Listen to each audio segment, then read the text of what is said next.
Hi everybody. In this very final video from chapter 6 on vision, we're going to talk about what happens once we get past the occipital lobe and we go through dorsal and ventral streams.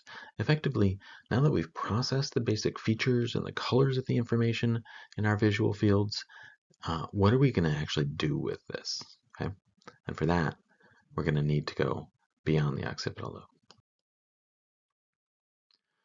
From your primary visual cortex in your occipital lobe, there's going to be two streams of information as the visual processing continues.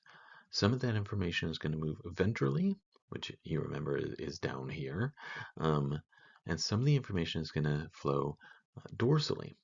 Okay, so we're going to do from our eyes, we're going to be projected from the retina down the optic nerve to the thalamus, which is going to be here in the middle, back to the primary visual cortex.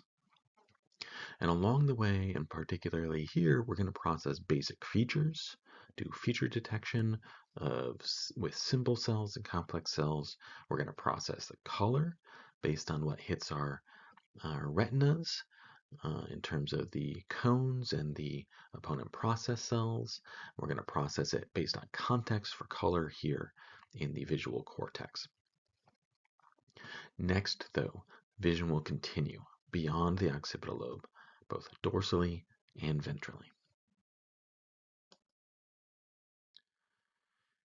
And it turns out that what we process or how we process the information dorsally and ventrally differs. And there's a couple different ways of thinking about theories here explaining the difference between what goes on dorsally and ventrally. One way of thinking about that, or one theory, differentiates kind of the content of what we process, where the dorsal stream specializes in space, okay, doing visual spatial recognition, and then the ventral stream specializes in visual pattern recognition. Another way of putting this is dorsal stream thinks about where things are, so space, and the ventral stream processes what things are, the patterns of things, putting them together into objects. And so what you should see then if you get damage to the dorsal stream is that you should have difficulty identifying where things are. And if you get damage to the ventral stream, you should have difficulty identifying patterns, identifying objects. Another way of thinking about this is a bit more functional. So it's less about the content and more about what we're actually doing with it. Okay. In this sort of idea, we're thinking about the dorsal stream as based on behavior. Okay. So we're not just thinking about where things are, but we're thinking about where things are based on what are we going to do with it. Okay, so if you get damage to the dorsal stream, you should have difficulty behaving or responding behaviorally to the information that you're seeing. Whereas if you get damage to the ventral stream, it's not going to be about doing something with it. It's going to be about consciously perceiving it down the ventral stream. So as an example of this, right, say you're at a baseball game, right, and somebody hits a foul ball, right, and the baseball is coming in your direction, right. Processing where the baseball is, seeing where it is, and whether it's coming at you or whether it's going to miss you, that's going to be along the dorsal stream, right, according to this theory, right. The dorsal stream, according to this theory, would be responsible for your behavior relative to that ball, right? So am I going to get out of the way? Am I going to go toward it because I want to catch it, right? So the movement of the ball in space is going to guide my behavior. I'm going to dodge it or I'm going to catch it, that kind of thing, right? So that's the dorsal stream. It's identifying where it is and what I'm going to do. Okay? That's going to begin that process. The ventral stream is going to identify that it is a baseball, right? And that it's not a bird, right?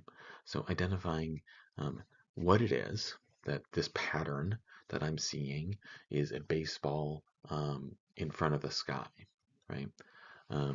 So now I know that it's a baseball and it's not a grenade and it's not a bird, right? And so baseball, I might know the parabola of it, that sort of thing. So maybe I want to catch the baseball, whereas if it were a grenade, I wouldn't want to catch the grenade, right? So this conscious perception, being actually aware of what it is and being able to say, hey, there's a baseball coming, that's the ventral stream in action. Okay. And we've got these two separate areas that do both. You can demonstrate this differentiation by finding people who have brain damage in these different areas, it turns out. Okay? Just as one example of that, we have an individual who had ventral stream damage, right? And this individual would have difficulty with conscious perception or identifying objects, right? So you might show them a hammer and they wouldn't be able to tell you what it is, okay? But they could perform action with the visual information. Okay, this is the dorsal stream was intact. So ventral stream damage was a problem, so I couldn't identify objects or name objects, that kind of thing, but could do something. So here's just a nice demonstration of that. If they gave her um, a, um, a behavioral task, like mail this, right, then DF could put the mail in the slot just fine, right? So guiding behavior was just fine. But being able to consciously tell you where the card should be oriented based on the slot here and say, oh, that's horizontal versus that's vertical, right? And match it up. DF had a lot of trouble. So DF couldn't consciously tell you how it should be oriented or demonstrate how it should be oriented, but she could do it. Okay, so this is the differentiation between the ventral stream, sort of being able to consciously be aware of what it is you're seeing, and the dorsal stream, sort of understanding, where things are in space and being able to act on them, behave with them.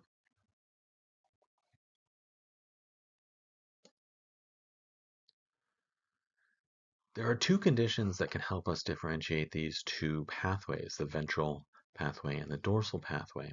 One of those conditions is prosopagnosia, which comes from issues in the ventral stream. There's a whole category of these things called agnosias, where people have difficulty identifying patterns, like not being able to know what a hammer is. Prosopagnosia is a very specific one, where you have an inability to recognize faces.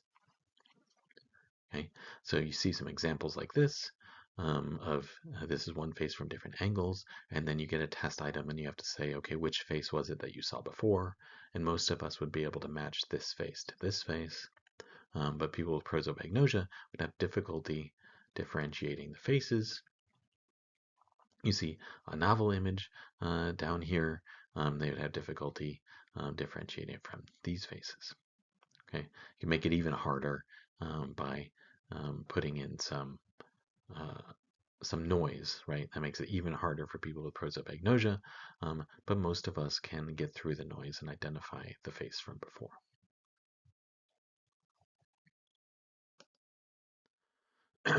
Now, there are some complications with prosopagnosia. The idea here is that we've got these fusiform face area, which is a specific part along your ventral stream that processes just faces, like we've evolved to process faces. But it turns out that the fusiform face area also seems to be damaged here. Prosopagnosia also seems to damage processing of other things. So farmers who develop prosopagnosia tend to have difficulty identifying their cows based on the patterns of their spots. So it may not just be faces, but also cow spots. You can also learn to process things like greebles, process these with the fusiform face area. This is a classic study where before training, the fusiform face area only responded to faces and not to these objects called greebles. But after you train and train and train and learn all the greebles, kind of like Pokemon, you learn the names of the Pokemon, right? Eventually the fusiform face area responded to greebles just like it responded to faces. So what seems to be going on in this area called the fusiform face area is that it might actually respond to any complex stimuli that you know really well. So could be faces, could be cows, could be greebles, could be Pokemon, could be cars, that kind of thing, right? So this fusiform face area may just be specialized processing. but is still consistent with the idea of the ventral stream, where we're consciously aware and identifying what things are. On the other stream, which was more about where things are and behaviors, damage along the dorsal stream can sometimes lead to akinetopsia. Now, you might know the word kinematic or kinesiology is about movement, right? So in akinetopsia, you have difficulty of seeing smooth movement. This can be caused by damage in the middle of your temporal lobes that are along that dorsal stream, sort of on the bottom part of that dorsal stream. Sometimes this can occur from taking too many drugs, particularly some antidepressants can cause akinetopsia at very high doses. And there's a bunch of evidence that shows that this area is critical for movement processing. So people with damage to the area get akinetopsia, but also people with normally functioning medial temporal lobe areas show activity in fMRIs when we see movement. Okay? And if you block or stimulate this area, people see movement.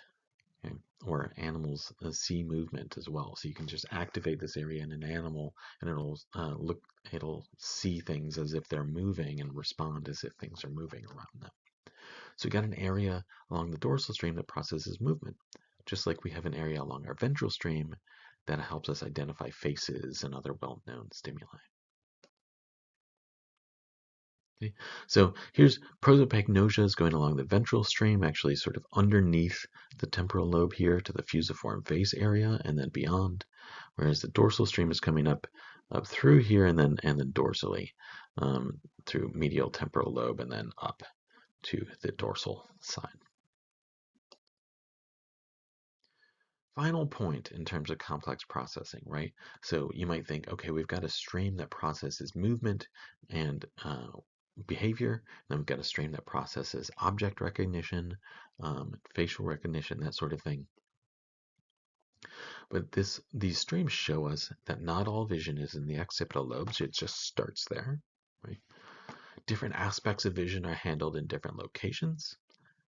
Other senses are perceived elsewhere, right? So sound is going to be perceived in the temporal lobes, taste is going to be perceived in the insula, etc. We have to be able to bind these together into conscious perception, right? So when I eat a crunchy potato chip, right? I'm tasting it, I'm seeing it, I'm hearing it, and I'm feeling it, right? And I'm putting that all together into a conscious perception of my experience of the world. Okay, and so this is why we're going to go beyond the occipital lobe through dorsal and ventral streams. We're going to be connecting the movement to our touch sensations, right? We're going to be connecting movement to our movement centers so that we can move in response, right? We're going to be connecting to our conscious perception, right? And we're going to be connecting that to memory, right? We're going to be then connecting that to our olfactory senses and to our taste, binding together memories, context, vision, sound, and touch. And this is going to be the more complex processing that we go, that all started at your retinas and moved to the occipital lobe and then radiated from there to bind together to your experience of the world. That's it for our chapter on vision. As you can see, there's a lot going on biologically and psychologically just for something that seems so simple, like looking around the world around you.